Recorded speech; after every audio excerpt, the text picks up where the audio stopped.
dipersembahkan oleh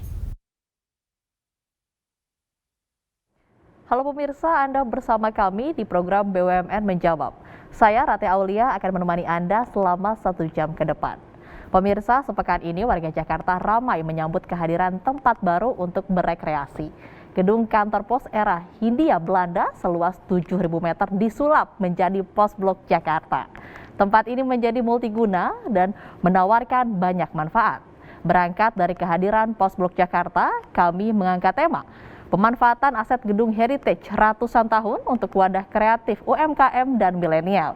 Dan telah hadir di studio JPM TV bersama kami Bapak Nezar Patria, Direktur Kelembagaan PT Pos Indonesia Persero. Halo Pak Nezar, apa kabarnya? Halo Rati, kabar baik, alhamdulillah. Kabar baik. Terima kasih sudah bergabung bersama kami Pak. Ya. Dan secara virtual juga akan bergabung bersama kami CEO dari Pos Blok dan juga para pimpinan redaksi televisi jaringan JPM. Kami juga ingin menyapa teman-teman dari Jawa Pos Jaringan Media Nusantara. Halo semuanya, terima kasih telah bergabung di BUMN Menjawab. Acara ini berlangsung dengan menerapkan protokol kesehatan dan acara ini merupakan kerjasama JPM TV dan BUMN Track.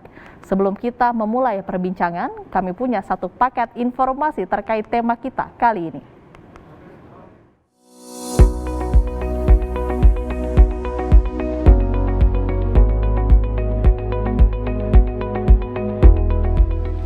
Gedung Filateli di kawasan Pasar Baru, Jakarta Pusat kini berubah menjadi Pos Blok. Ruang kreatif publik sekaligus tempat nongkrong kekinian bagi kaula muda Jakarta. Dahulu gedung ini adalah kantor pos zaman Hindia Belanda. Bangunan cagar budaya milik PT Pos Indonesia ini saban hari ramai dikunjungi anak muda untuk melepas penat, sekadar ngobrol sambil mencicipi aneka makanan dan minuman, hingga bekerja sambil nongkrong. Bersama rekan kantor usai diresmikan 10 Oktober lalu.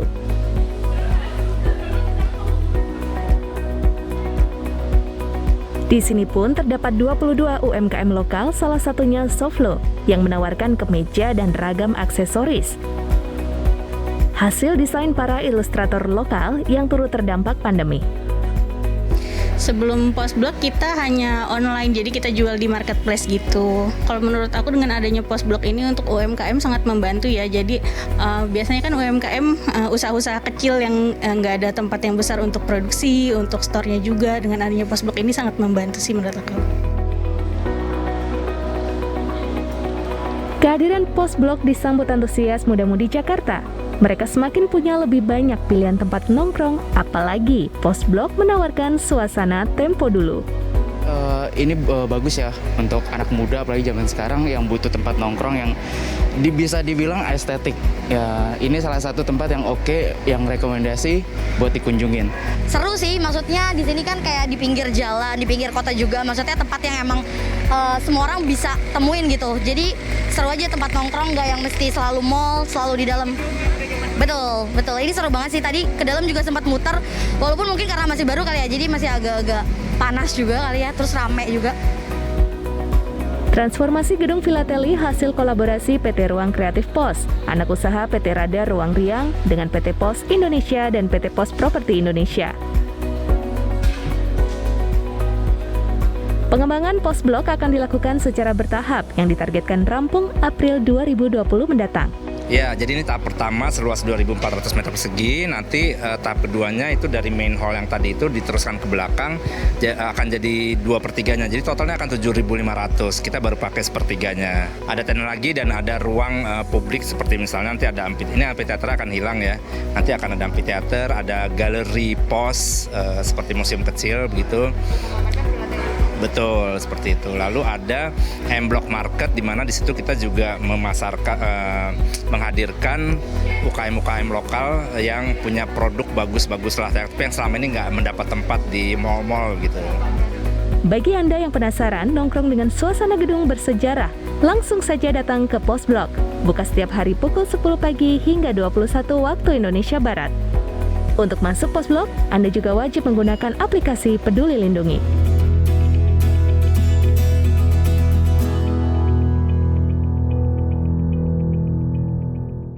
Setelah melihat satu paket informasi terkait pemanfaatan aset gedung heritage ratusan tahun untuk wadah kreatif UMKM dan milenial, sekarang langsung saja kita berbincang dengan Bapak Nezar Patria, Direktur Kelembagaan PT Pos Indonesia Persero. Halo Pak Nezar, apa kabar?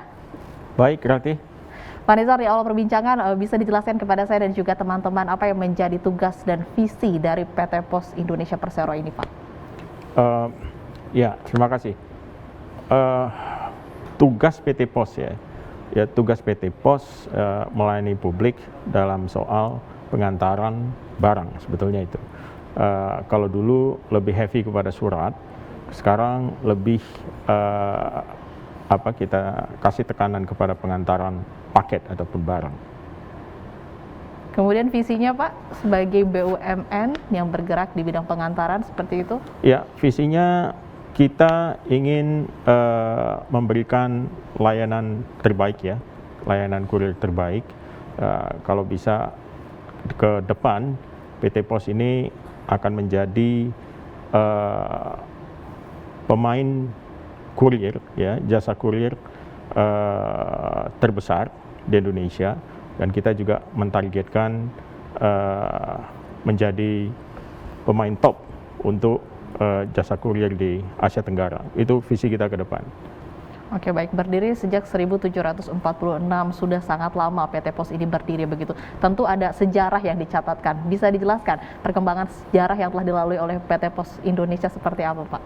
Ya, memang perjalanan yang cukup panjang ya, 275 tahun sejak zaman kolonial. Secara profesional usaha pos ini ya, bisa kita katakan demikian.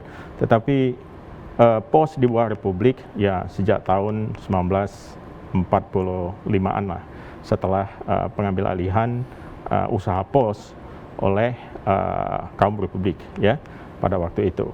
Nah, sejak itu ada banyak tantangan buat pos, tantangan-tantangan yang sifatnya perubahan-perubahan makro lah, bisa dibilang begitu. Misalnya perubahan dalam soal teknologi ya, perubahan dalam soal teknologi.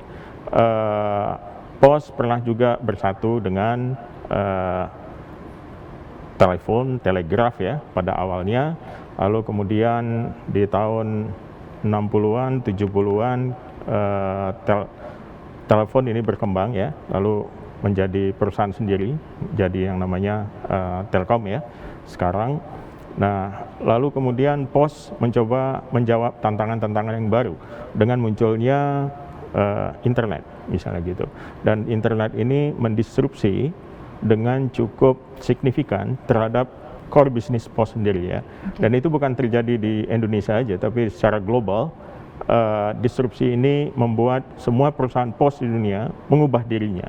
Kenapa? Karena seperti kita tahu dengan internet orang bisa mengirim surat lewat email gitu ya, dengan platform katakanlah misalnya Google Mail, Yahoo dan lain sebagainya, sehingga orang tidak lagi menggunakan jasa pengiriman surat secara fisik gitu.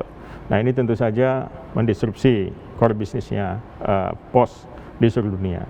Nah, tapi jangan lupa bahwa pos tidak hanya mengantarkan surat sebetulnya, tapi ada jasa lain yang diberikan, yaitu jasa layanan keuangan ya, atau giro atau gyro ya gitu.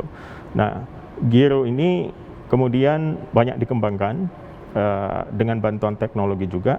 Kita memberikan jasa layanan keuangan yang lebih masif gitu. Dan di sejumlah negara di dunia sekarang juga bertumbuh kepada jasa layanan keuangan ini daripada mengantarkan surat ya, karena surat sudah bisa digantikan dengan email tadi itu. Nah, kita lihat misalnya Pos di Jepang, mereka membangun Pos Bank gitu ya, Japan Post Bank yang cukup kuat. Di Australia juga demikian, sejumlah negara Eropa dan juga India ya melakukan hal yang sama. Dan kita di Indonesia juga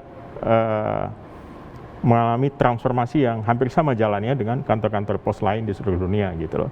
Nah, jadi di Pos Indonesia selain tadi ada jasa kurir, kita juga adalah jasa logistik, lalu jasa layanan keuangan, dan lalu kemudian yang terakhir adalah properti. Ini menjadi 4 portofolio Pos Indonesia gitu. Oke, PT Pos terus berkembang untuk mengikuti tuntutan zaman begitu ya Pak? Betul. Coba kita masih akan berbincang. 11 Oktober lalu, Ruang Kreatif Publik Pos Blok Jakarta diresmikan pembukaannya oleh Menteri BUMN Erick Thohir.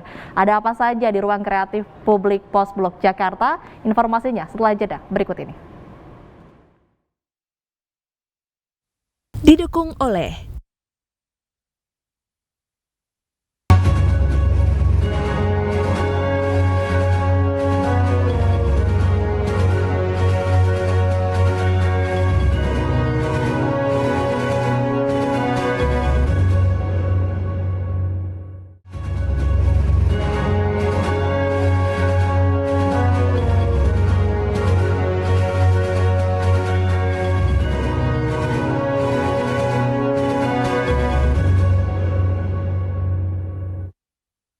dipersembahkan oleh Ruang Publik Pos Blok Jakarta milik PT Pos Indonesia Persero berdiri dengan memanfaatkan gedung filateli di Jakarta Pusat. Tempat ini menawarkan berbagai manfaat dan kita langsung saja tanyakan kepada Bapak Nezar Patria, Direktur Kelembagaan PT Pos Indonesia Persero. Pak, boleh diceritakan nih apa ide awalnya sampai hingga dibentuknya Pos Blok ini? Ya, ini memang satu gagasan hasil brainstorming lah ya di BOD PT Pos dan juga anak perusahaan PT Pos, PT Pos Properti Indonesia. Kita punya banyak sekali aset peninggalan ya, peninggalan sejak zaman kolonial ya. Sebagian dari gedung-gedung yang dimiliki oleh PT Pos adalah heritage sifatnya. Jadi beberapa malah dilindungi oleh Undang-Undang Cagar Budaya gitu. Ide untuk membuat pos blok ya di kantor pos filateli di Jakarta di Pasar Baru itu tercetus ketika kita melihat gedung pos filateli ini kelihatannya punya potensi besar tapi tidak dimanfaatkan karena lokasinya sangat strategis ya di tengah kota, itu masuk ring 1 lah bisa dibilang demikian ya. Dan kita lagi mencari bentuk. Sebetulnya sebuah bangunan kuno ini enaknya dibikin apa gitu. Nah, terjadi diskusi dan kemudian ada ide untuk memanfaatkannya sebagai ruang kreatif gitu ya, kreatif hub gitu. Nah, sebetulnya anak perusahaan kita PT Pos Properti Indonesia sudah lama juga berkecimpung di bidang ini gitu ya. Beberapa gedung-gedung pos yang ada di Pulau Jawa itu disulap oleh PT PPI ya sebagai misalnya co-working space dan ruang kreatif gitu ya untuk audiens ataupun pengunjung di sejumlah kota. Tapi kita melihat yang di Jakarta ini sangat unik gitu, sangat unik gedungnya kandungan sejarahnya itu cukup kaya gitu ya, kaya, konon dibangun selama 27 tahun kantor pos filateli yang ada di Pasar Baru itu 27 tahun, sekitar tahun selesai sekitar 1927 gitu, dan bentuknya juga asik gitu ya, ya memang digunakan sebagai kantor pos sejak zaman kolonial. Nah setelah itu agak terbengkalai dalam artian dia tidak banyak digunakan gitu. Akhirnya yang sayap sebelah kanan itu kita sewakan buat salah satu perusahaan kedai kopi lah gitu ya, yang global brand ya ada di situ. Lalu kemudian sebagian yang lainnya dibuat sebagai restoran. Tapi kita melihat ruang tengah yang besar itu, yang area 2.900-an meter itu masih cukup potensial untuk digunakan. Nah lalu dari sana kita bertemu dengan mitra kita ya, ruang kreatif pos ya, sebenarnya mereka pernah membangun M Block ya, yang di Blok M gitu. Yeah. Nah lalu kita coba berdiskusi dan akhirnya muncul ide untuk membuat semacam kreatif hub di sana. Nah mitra kita ini atau partner kita ini cukup berpengalaman dalam placemaking ya. Jadi gimana mengubah satu tempat sehingga dia sesuai dengan fungsi yang diinginkan gitu. Nah, mereka cukup berpengalaman dengan proyek-proyek itu, lalu diubahlah kantor pos Filateli di Pasar Baru itu menjadi apa yang kita kenal sebagai pos blok. Nah, apa yang menjadi core-nya di sana? Yang pertama dia menjadi marketplace buat UMKM ya, lalu kemudian dia menjadi ruang kreatif buat anak-anak muda ya, Terus yang ketiga tentu saja dia bisa menjadi semacam wisata sejarah juga. Oke. Iya. Baik. Ngomong-ngomong soal pos blok, sebenarnya ada apa aja Pak di sana Pak? Kalau misalnya saya datang ke sana nih, ada apa aja yang bisa saya temui di pos blok? Ada banyak. Jadi seperti saya katakan tadi, kalau untuk sebagai sebuah marketplace gitu, nanti Mbak Ratih bisa bertemu dengan sejumlah UKM ya, yang rata-rata mereka adalah startup, digerakkan oleh anak-anak muda dan cukup kreatif gitu loh. Jadi kalau masuk itu nanti ada yang namanya Softlo ya, misalnya menjual souvenir lokal. Lalu nanti kalau haus itu ada sekian banyak minuman ya, yang unik-unik gitu, ada jamune, ada juga satu pojok kalau haus itu nanti bisa coba yang namanya Gold Heart. Itu mereka sangat terampil membuat koktail gitu. Mungkin nggak pernah membayangkan bagaimana rasanya kecombrang dicampur strawberry jadi apa gitu ya, tapi boleh coba di pos blok, itu rasanya magic gitu loh ya, jadi luar biasa. Nah, lalu ada beberapa tempat lain ya termasuk ada sebuah teater di atas yang bisa digunakan untuk pertunjukan yang live streaming lewat internet gitu. Nah, kita juga nanti akan mengembangkan satu ruang di situ untuk teman-teman muda yang ingin berkreasi, misalnya membuat konten-konten untuk YouTube ya dan podcast gitu. Jadi para podcaster maupun YouTuber bisa menggunakan ruang kreatif yang ada di sana untuk memproduksi konten-konten gitu. Ya ada banyak lagi yang lain.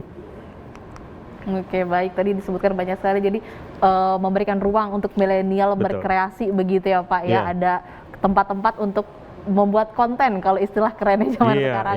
Baik, kehadiran ruang publik Pos Blok Jakarta juga mendongkrak sektor usaha di Jakarta. Salah satunya pemberdayaan bisnis UMKM.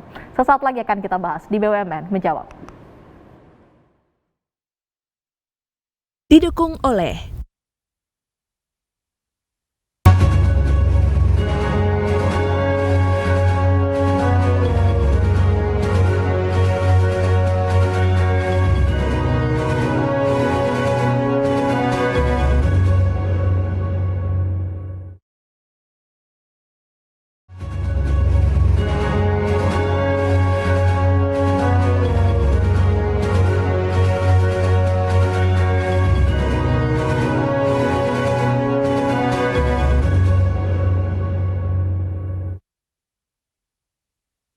dipersembahkan oleh Anda masih bersama kami di program BUMN Menjawab. Pak Nizar, tadi disebutkan bahwa dengan adanya pos blok ini sebagai wadah UMKM begitu untuk bisa menjual barang-barangnya nih. Kalau boleh saya tahu, apakah memang ini khusus untuk UMKM lokal atau bisa unit usaha lain masuk untuk ikut berjualan di pos blok ini? Kita khusus UMKM lokal. Jadi memang ini bagian dari misi pos sendiri ya, memberdayakan UMKM dan UKM lokal ya. Dan bahkan kita bercita-cita ini menjadi semacam showcase ya buat UMKM dan UKM dan startup anak-anak muda kita bertumbuh, dan kalau bisa go global. Jadi go global juga, dan ini sesuai dengan misi pemerintah juga ya, mendorong peningkatan ekspor kita ya. Nah, karena kalau ekspor meningkat, dia akan memberikan kontribusi devisa yang besar buat ekonomi negara, dan dengan demikian kita bisa meleverage posisi ekonomi bangsa lah gitu. Nah, itu cita-cita besarnya seperti itu, dan UMKM saya kira dan juga UKM yang sudah mulai punya marketnya gitu ya, sudah mulai tumbuh. Hanya saja kita melihat mereka butuh marketing yang lebih intens gitu. Mereka butuh outlet. Ya, Pos Blok menyediakan tempat untuk mereka yang ingin berkarya dan kreatif dalam menumbuhkan usaha-usaha ini. Oke, baik, khusus UMKM lokal begitu. Nah, kemudian apakah ada syarat tertentu nih jika UMKM ingin ikut gabung di Postblok? Syarat tertentu nggak ada kecuali dia lokal gitu ya. Hanya lokal saja, Pak. Iya. Kemudian bagaimana caranya untuk mendaftar menjadi UMKM yang ikut berkreasi di Postblok, Pak? Mereka bisa mengajukan gitu ya, untuk menjadi tenan, untuk menyewa tempat di tempat kita gitu. Tapi nanti ada satu proses yang kita lakukan ya, ada kurasi ya, kita akan pilih jenis-jenis usaha yang kira-kira sesuai dengan misinya Postblok ini gitu, dan juga mengandung unsur-unsur kreatif itu tadi, dan potensi dia berkembang juga besar. Oke, baik, Pak Nezar, kita juga akan berbincang nih, telah bergabung bersama kami CEO dari Postblok, yaitu Bapak Jimmy Saputro. Halo Pak Jimmy. Halo, selamat siang Pak. Selamat siang, terima kasih sudah bergabung bersama kami Pak Jimmy. Pak Jimmy, bisa langsung dijelaskan saja apa sebenarnya yang menjadi keuntungan atau kemudahan yang didapatkan oleh UMKM ketika bergabung dengan Postblok? Ya, sebelumnya selamat siang Pak Nesar. Ya, siang. Ya, jadi untuk menyambung yang tadi dijelaskan oleh Pak Nesar, jadi memang Postblok ini kami salah satu tujuan kami adalah membuat etalase untuk para UKM yang sekarang sedang menjamur di Indonesia. Banyak sekali UKM-UKM yang menghasilkan produk-produk yang sangat baik, dengan kualitas yang sangat bagus, dengan rasa yang sangat bagus juga untuk yang F&B, tapi masalah utama di UKM itu terkadang mereka tidak punya tempat untuk bisa berjualan di tempat yang strategis. Nah, dengan hadirnya Postblok ini, kami berharap kami bisa memberikan sebuah ruang yang untuk bisa memfasilitasi mereka untuk menjadi etalase mereka, sehingga mereka punya tempat untuk berjualan, untuk offline store. Seperti tadi Sopro sempat bilang bahwa sebelumnya dia hanya berjualan di online, tapi pada kenyataannya memang tidak bisa kita pungkiri pada saat kita belanja kadang-kadang butuh juga offline. Dalam arti mereka harus melihat bentuknya seperti apa. Kadang-kadang mungkin ibu-ibu atau Mbak sendiri mungkin kalau belanja kan tetap harus dicoba, harus pengen lihat bentuknya kayak apa dan segala macam. Jadi kadang-kadang memang membutuhkan store-store yang offline. Itulah kenapa kami hadir, kami bisa memfasilitasi mereka untuk bisa berkolaborasi dengan kami untuk membuka store-store mereka di Postblok ini. Nah, seperti yang tadi Pak Nesar sempat ceritakan bahwa kami sangat terbuka, akan tetapi tetap karena tempatnya terbatas, kami tetap mempunyai tim kurasi yang akan mengkurasi semua tenan-tenan yang ingin masuk ke Postblok. Jadi biasanya kami akan bikin satu program namanya Tenan Han. Tenan Han ini kami buka untuk khalayak umum, mereka semua bisa mengirimkan proposal kepada kami, kemudian kami akan kurasi, kita coba lihat produknya, kita coba makanannya, kita coba minumannya, kemudian setelah kita berikan masukan, dan kita yakin bahwa UKM ini adalah yang terbaik di antara yang lain, jadi kami akan pilih dan mereka akan masuk ke sana sebagai tenan kami. Tapi nggak perlu takut karena konsep kami ini sebetulnya karena kita pengen membantu UKM juga, jadi kita punya konsep adalah bagi hasil, jadi revenue sharing. Sehingga kami tidak kadang-kadang kesusahan UKM adalah kan pada saat menyewa satu tempat di tempat yang strategis, mereka harus bayar sewa di depan. Jadi konsep kami adalah mencoba untuk bisa membuat keringanan buat para UKM ini sehingga mereka bisa konsepnya adalah revenue sharing. Jadi setiap bulan revenue sekian dari hasil kami, revenue sekian bagi hasil kami. Jadi kita harapkan itu bisa membantu mereka untuk bisa lebih sustain secara bisnis. Begitu Mbak kira-kira. Oke, tadi disebutkan ada tim kurasi, begitu ya. Apa saja faktor-faktor yang dipertimbangkan sampai akhirnya UMKM tersebut bisa lolos dan bisa bergabung dengan Postblok, Mas? Ya, kalau dari tim kurasi kami yang pertama patokannya harus lokal, Mbak. Jadi produknya harus kepunyaan orang Indonesia, dia adalah brand lokal, itu yang pertama yang paling mendasar. Kemudian yang kedua, mereka harus UKM, artinya secara bisnis mereka belum bisa dikatakan bisnis yang besar, yaitu secara omset, secara mungkin cabang, secara kualitas. Tapi secara kualitas kami tetap harus melihat bahwa kualitasnya memang bagus. Jadi selama kualitasnya bagus, mereka masih dikategorikan UKM, dan kami percaya dengan visi misinya dan kepunyaan orang lokal, kami pasti akan menerima. Gitu kira-kira, Pak. Oke, baik, tadi sebutkan menggunakan sistem sharing begitu ya Mas ya. Jadi revenue sharing. Ya, oke. Jadi bukan UMKM tersebut tidak harus membayar di muka gitu untuk biaya sewa dengan jumlah yang besar. Bagaimana respon UMKM terhadap aturan ini? Apakah disambut dengan baik? Sangat sambut dengan baik, Mbak. Karena waktu kami membuat program Tenan Han ini untuk membuka pos blok yang tahap pertama ini, kami menerima proposal itu hampir 120 UKM, di mana tenan yang tersedia itu hanya 24 tenan. Jadi kami cukup tough waktu kami mengkurasi karena produk-produknya bagus-bagus, produk-produknya keren-keren.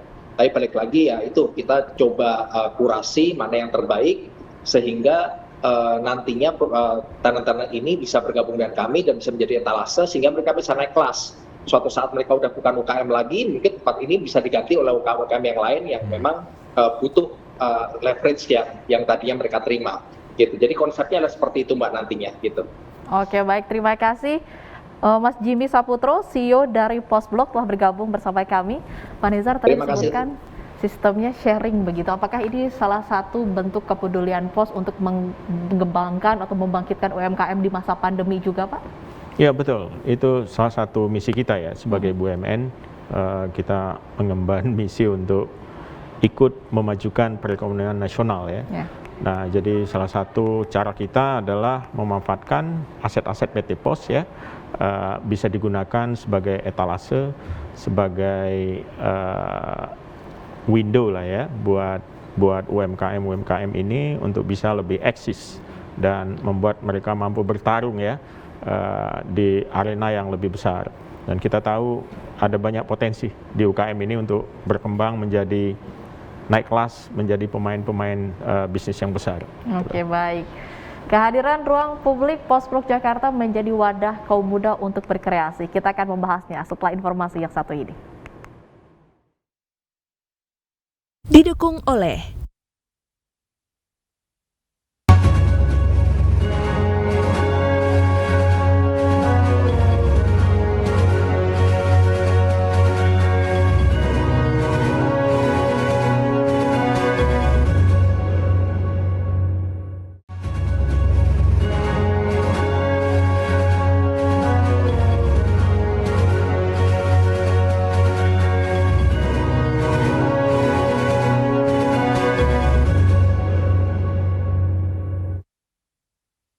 dipersembahkan oleh Masih bersama saya Ratih Aulia di program BUMN Menjawab. Tema kita soal pemanfaatan aset gedung heritage ratusan tahun untuk wadah kreatif UMKM dan milenial.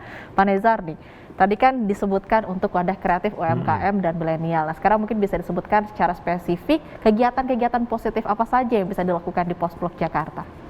Ya, ada banyak kegiatan untuk memanfaatkan ruang yang ada. Ya, misalnya tadi disebutkan ada amphitheater, terus kemudian kita juga punya kayak satu stage di sana dan sebuah ruang yang cukup luas di dekat lobby gitu, sehingga bisa digunakan untuk berbagai kegiatan ya. Ya, misalnya untuk pameran misalnya, untuk pameran, pertunjukan, mungkin ada yang membuat art performance, juga untuk misalnya belajar ya, belajar dalam artian melihat bagaimana UKM ini bergerak gitu ya, belajar bisnis misalnya gitu ya, atau juga mengamati ruang yang ada di sana sebagai pembelajaran tentang arsitektur misalnya gitu, karena ada banyak sudut-sudut di Postblok ini yang cukup unik gitu ya, termasuk juga konstruksi-konstruksi yang jadul gitu, yang sekarang dilindungi ya dengan undang-undangan cagar, dan cukup menarik menurut saya sebagai belajar sekaligus having fun gitu ya di sana. Oke, baik, banyak sekali manfaat yang bisa dilakukan, manfaat yang didapatkan jika kita bermain ke Postblok. Dan telah bergabung juga bersama kami ada pimpinan redaksi TV Jaringan JPM, ada Mbak Susan Oktaria, pimpinan redaksi PAL TV Palembang. Halo Mbak Susan, apa kabar? Terima kasih sudah bergabung kembali bersama kami. Ya, halo, assalamualaikum warahmatullahi wabarakatuh. Ya, terima kasih untuk kesempatannya, Mbak Rati. Oke, Mbak Susan, bagaimana tanggapan Anda, tanggapan media terkait dengan pemanfaatan aset gedung Heritage Pos sebagai ruang publik? Dan jika ada masukan ataupun saran kepada PT Pos, ada Pak Nezar di sini, silahkan. Oke, terima kasih Mbak Rati. Ini luar biasa sekali ya, saya memberikan apresiasi yang sangat luar biasa untuk PT Pos Indonesia yang telah memberdayakan aset-aset, ini kan aset ya, gedung-gedung heritage itu adalah aset, dan itu adalah jejak warisan dari Indonesia kayak gitu. Kalau ada kayak di luar negeri itu kan gedung-gedung heritage-nya itu benar-benar dijaga dan dirawat. Dan sayangnya di Indonesia itu tidak terlalu dijaga dan dirawat, hanya beberapa lah yang dipakai kayak gitu. Seperti kayak di Palembang saja itu ada gedung ledeng yang dijadikan kantor wali kota Palembang. Ini saya mengapresiasi jika PT Pos Indonesia bisa juga melakukan hal yang sama untuk kota Palembang, karena banyak sekali aset gedung-gedung bersejarah di Palembang yang terabaikan, yang tidak digunakan, yang kalau kita bilang, kalau orang Palembang bilang itu menjadi sarang hantu nih Pak. Nih, semoga di Palembang juga diberikan kesempatan agar seperti yang kemarin ada gedung Jacobson, Bapak boleh searching gedung Jacobson itu benar-benar ada di wilayah yang sangat dekat sekali dengan tempat wisata. Ini Postblok ini menurut saya juga ini sangat luar biasa sekali karena bisa menjadi jembatan dan menjadi wadahnya para UKM. Seperti kita ketahui, jika pandemi ini sangat memberikan dampak yang luar biasa kan, salah satunya juga para UKM, dan PT Pos ini merangkul para UKM, dan semoga ini tidak hanya di Jakarta, tapi juga di daerah-daerah lain Pak, kayak gitu. Dan semoga semakin banyak ruang kreatif yang dibuka kayak gitu. Kan PT Postblok ini kan menjadi tempat wisata kuliner, ruang kreatif, menjadi bisa segala aktivitas dilakukan di sana. Nah, yang ingin saya tanyakan juga nih Pak, ini kan setelah dibuka tanggal 10 Oktober lalu, ini bagaimana nantinya agar tetap ramai Pak kayak gitu, dalam artian tetap dikunjungi dan UMKM-nya semakin lebih banyak dan lebih hidup lagi. Itu sih Pak. Oke, baik, terima kasih Mbak Susan. Pak Nezar, bisa langsung dijawab kapan kira-kira bisa ada juga di Palembang dan gimana caranya biar Postblok ini tetap ramai? Iya, terima kasih Mbak Susan ya. Jadi setelah Jakarta kita melihat antusiasme yang cukup besar ya terhadap Postblok. Dalam plan kita memang ada 3 kota sebetulnya sebagai tahap awal. Jadi selain di Jakarta, kita akan segera membuka di Surabaya, lalu kemudian Medan, ya, dan tidak tertutup kemungkinan setelah 3 kota ini kita akan juga buka di sejumlah kota lain. Dan Palembang seperti Mbak Susan bilang ada beberapa potensi ya gedung-gedung heritage di sana, dan itu saya kira sangat potensial juga untuk kemudian kita transformasikan gitu ya, aset yang tadinya idle menjadi lebih berguna gitu ya, menjadi pool of attraction lah ya, di mana orang-orang bisa datang melihat, belajar, berbisnis juga gitu ya di sana, sehingga dia lebih bermanfaat gitu. Oke, bagaimana caranya agar menjaga Postblok tetap ramai Pak? Tadi satu lagi. Nah, ini juga satu tantangan ya, kita masih mempelajari terus behavior ataupun perilaku pengunjung ya yang ada di sana. Tetapi dalam plan yang kita buat, tentu saja kita mencoba menjaga kunjungan ya, visitors ke Postblok.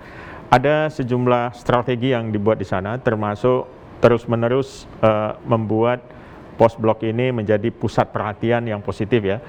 Jadi misalnya kita membuat calendar of event yang memang sudah diatur sejumlah kegiatan-kegiatan yang mampu menarik pengunjung gitu, entah itu eksibisi, entah itu ada inovasi-inovasi baru dari UKM-UKM ya yang menjadi tenan-tenan kita di sana. Dan kita juga cukup intens, setiap UKM ini kelihatannya mereka juga punya fansnya di sosial media. Nah, jadi memang marketing yang dibuat oleh generasi baru dalam bisnis ini ya, mereka memang menggunakan sosial media secara masif gitu. Jadi kalau kita lihat kerumunan-kerumunan yang ada di post-blok, mungkin kita terkejut gitu. Kita merasa nggak pernah pasang iklan, nggak pernah apa segala macam gitu. Tapi rupanya itu lewat sosial media mainnya. Dan alhamdulillah pengunjungnya sekarang ya sekitar 4.000-an setiap hari gitu. Oke, baik. Bagaimana Mbak Susan? Ya, terima kasih. Ditunggu ya Pak di Palembang. Siap. Oke, baik. Terima kasih telah bergabung bersama kami, pimpinan redaksi dari PAL TV Palembang, ada Mbak Susan Oktaria. Terima kasih Mbak Susan, sehat selalu. Ya, terima kasih Mbak Rati. Sehat selalu juga. Oke, baik. Ruang publik Pos Blok Jakarta merupakan bentuk inovasi dan transformasi di PT Pos Indonesia Persero. Strategi Jitu dalam mengembangkan aset dan bisnis PT Pos Indonesia sebagai badan usaha milik negara BUMN. Kita akan jeda. Didukung oleh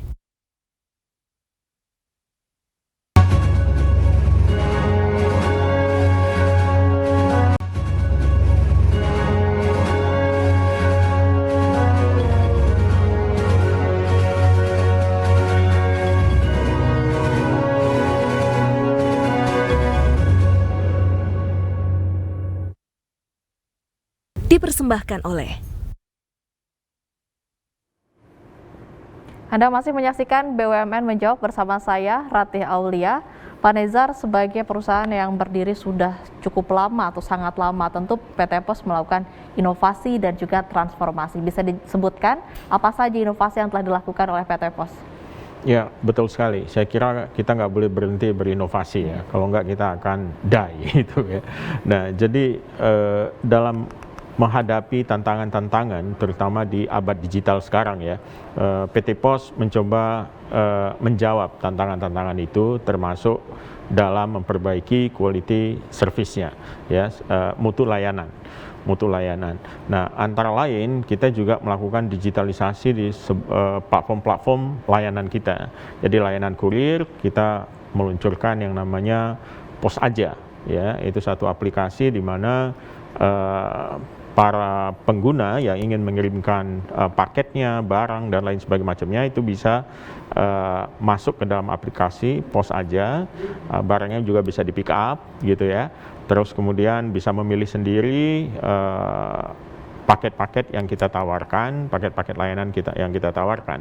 Lalu kemudian juga di jasa layanan keuangan kita punya yang namanya Postpay ya. Postpay itu platform digital untuk layanan transaksi keuangan. Jadi dengan Postpay ini mirip seperti digital payment yang lain gitu ya. Bisa digunakan untuk segala macam jenis pembayaran ya.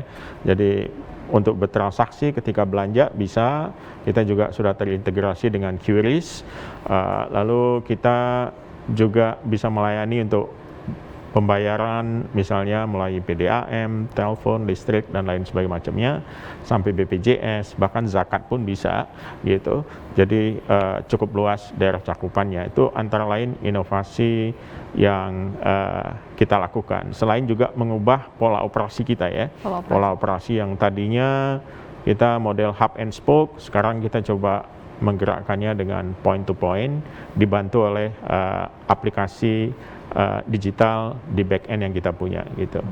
Berbicara inovasi pasti tentu ada tantangannya Pak. Nah, kemudian apa yang menjadi tantangan dalam berinovasi dalam pemanfaatan Pos Blok Jakarta ini? Pemanfaatan Pos Blok ya? Ya, tantangannya. Tantangannya saya kira membuat dia sustain ya, membuat dia terus berlanjut gitu. Kita punya plan, kita punya perspektif sampai 10 tahun ke depan, kita lihat bagaimana dia bertumbuh.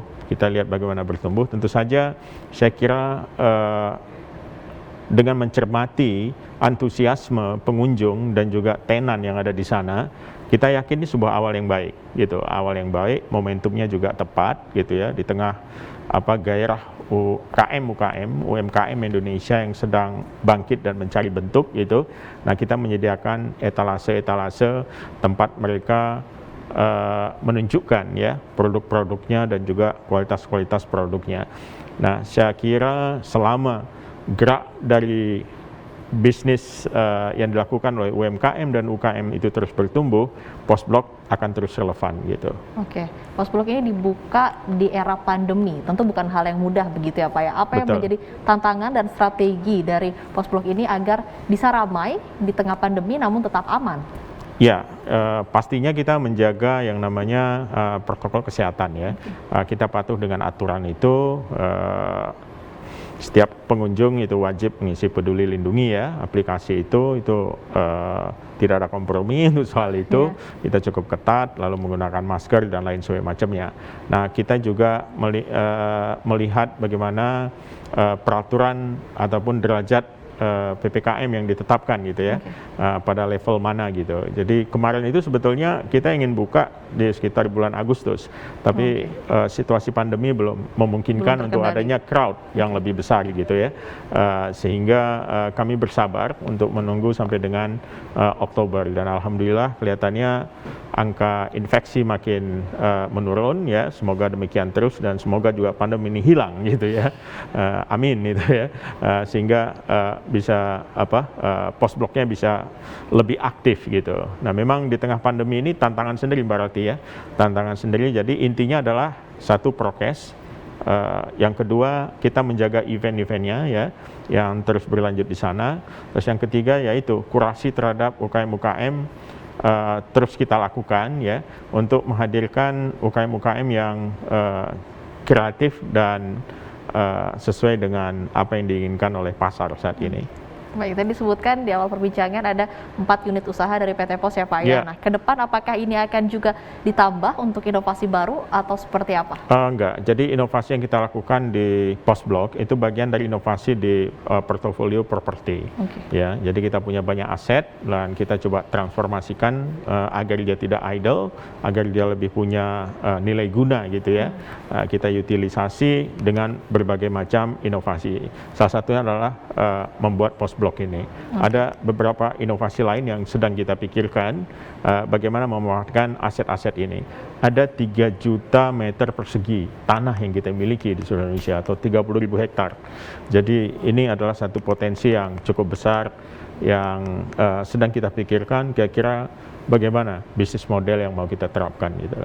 Oke, inovasi terus dipikirkan agar tidak tertinggal zaman gitu PT Pos Indonesia. Baik, tetaplah bersama kami di BUMN Menjawab.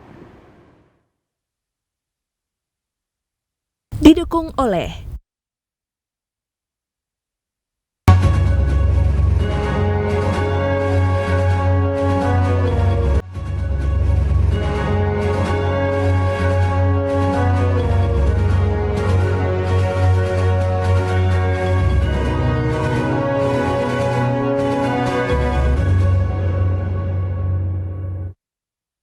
dipersembahkan oleh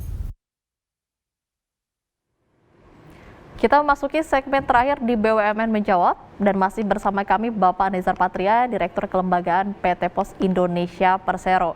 Pak, sekarang kan sudah dibangun nih dengan 2.400 meter persegi. Nah, kedepannya akan ada tahap-tahap apa lagi untuk pengembangan Postblok Jakarta?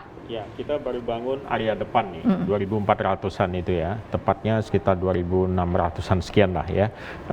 Dan ini masih ada sekitar hampir 4.000 meter lagi di bagian belakang, yang potensial untuk direvitalisasi gitu. Ini masuk dalam perencanaan tahun depan dan kelihatannya memang sudah cukup cukup syarat untuk dikembangkan. Karena apa? Yang pertama, di area yang sekarang lagi eksis ini sudah kelihatan sempit gitu loh, karena pengunjungnya ramai sekali, jadi terlihat terlalu sesak gitu ya, sehingga ada kemungkinan untuk pengembangannya sedang kita dalami gitu ya, sedang kita dalami dengan mitra. Nanti kita lihat termasuk juga konsep apa yang akan kita tawarkan di stage kedua ini.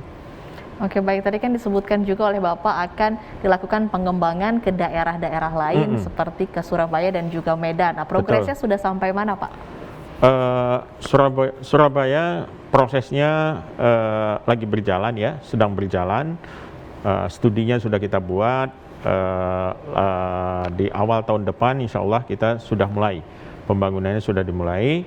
Lalu kemudian yang Medan antusiasmenya juga cukup besar. Kita punya satu kantor pos di dekat lapangan Merdeka yang cukup unik, antik, dan sangat menarik karena bangunannya itu betul-betul model Art Deco ya. Jadi bangunan zaman kolonial dan bahkan dikombinasikan dengan ada dome juga di dalamnya gitu, sehingga sangat menarik.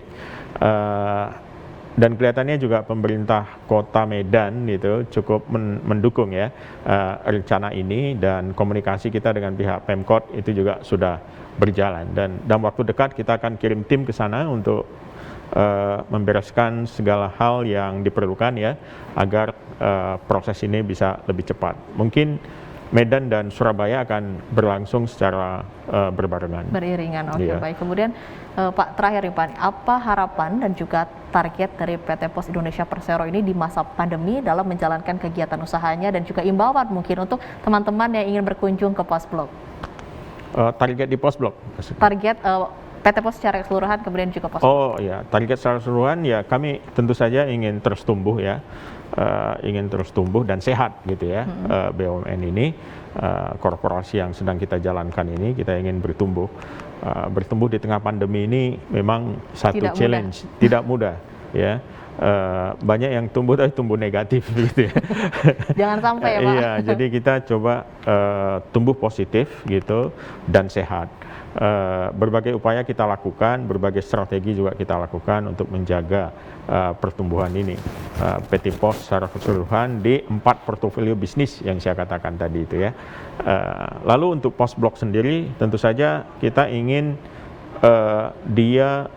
Pos Blok ini maksud saya makin kaya dengan berbagai macam aktivitas ya, dan terus bisa menunjukkan inovasi-inovasi baru, terutama para tenan yang hadir di sana gitu, dengan menawarkan produk-produk unggulan ya, produk-produk unggulan dan potensial secara market dan kualitas juga.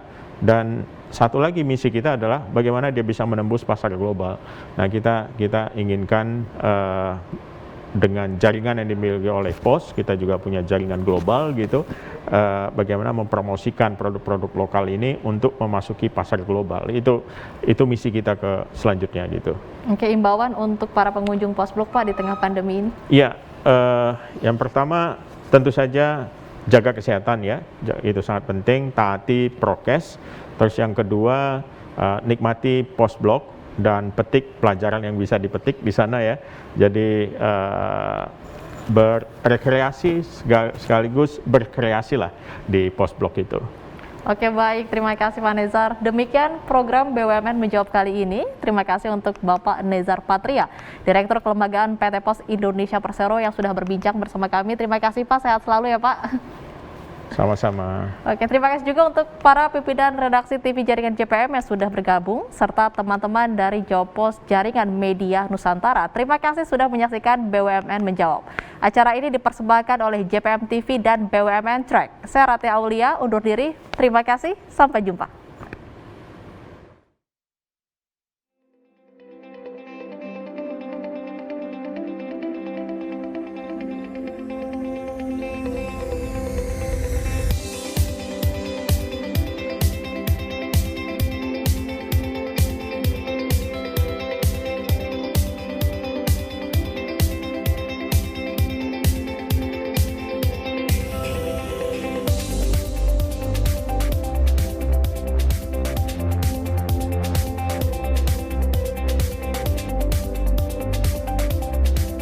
Didukung oleh